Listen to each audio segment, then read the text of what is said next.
St. James Church presents Advent to Christmas, a candlelight service of reading and music on Sunday, December 8th. Michael Capon, music director, and Deacon Bob Burkholder are here to tell us all about it. Welcome. Thank you, April. Thanks. What is the importance of this candlelight service? I know it's a special season for everyone. The season of Christmas is really two seasons. There's the Advent season, which is the anticipation of the birth of the Christ child, and then there's the Christmas season.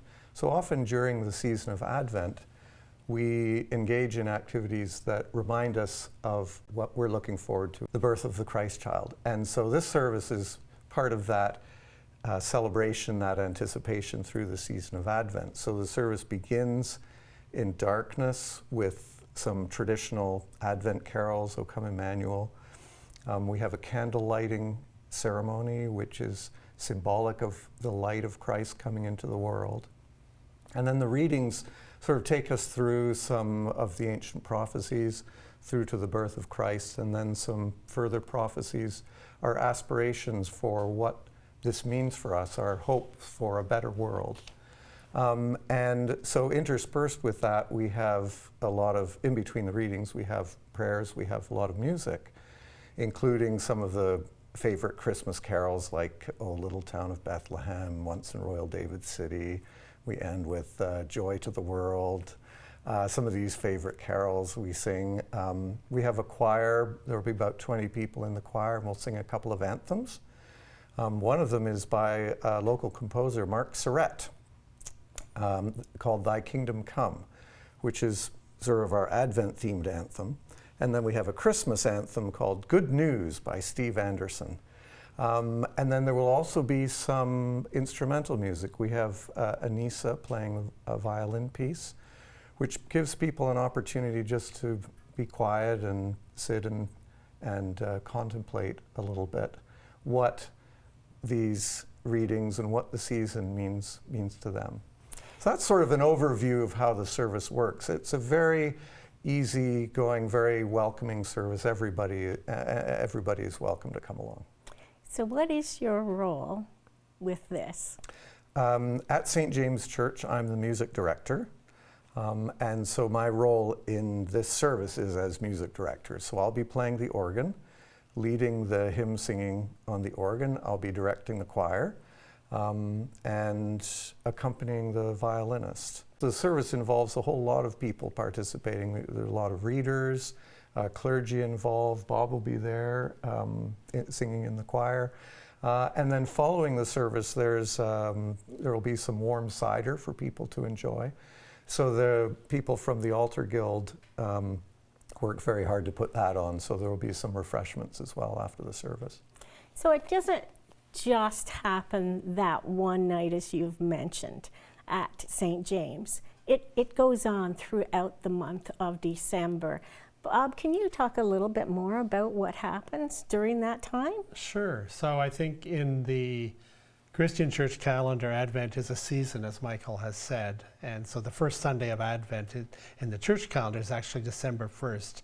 So we will, every Sunday in Advent, we will have our normal 9 o'clock and 10:30 services at St. James. And then on December 15th, we'll have actually the children do a Christmas pageant in the morning service, which is kind of interesting. And all of this points towards and is in anticipation of the birth of Christ. Now, we are doing something interesting this year that a number of parishes do. On December 22nd, we're hosting what's called a longest night service. It's at 5 o'clock in the afternoon, and it's December 22nd, which aligns with winter solstice.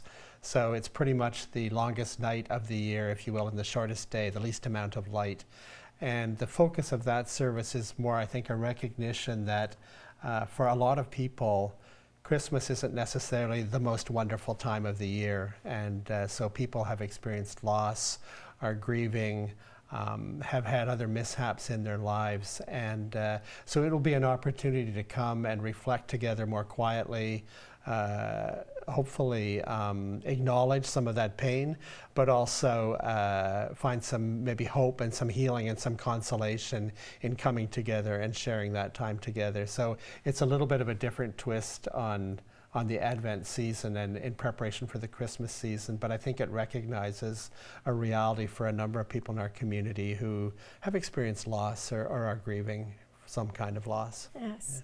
And So- then, of course, Christmas Eve services. Right. Yes, Yeah. yes. So, So, Christmas yeah. Eve we'll have a 4 o'clock service that has quite a family focus, very children friendly, and then we'll have a more traditional Christmas Eve service at 10 o'clock with Eucharist, with Holy Communion. So we have 1 minute left, but I want to ask you both, what happens if somebody would really like to attend but cannot travel? How do they do that to hear Our what services are all live streamed as well. So St. James Church has a YouTube channel. So the services are live streamed, but they can also be watched later on. So if you're not available on December the 8th at 4:30 to either come in person or watch the stream, you can always watch the service later. The church is at 10 Union Street, right on the university campus. And if you go to the St. James Anglican Church website, you can find the link to the YouTube channel and to all of these services that are happening in December. Right, stjameskingston.ca. Right. And the church itself is actually very accessible. There are no stairs to get into the church. It's on ground level, so it's very easy to come in, very accessible. Thank you, Michael and Bob, for coming on the show and explaining about this very special season coming up and what St. James is doing in our community. Thank you, April. You're welcome. Great to be here. Thank you.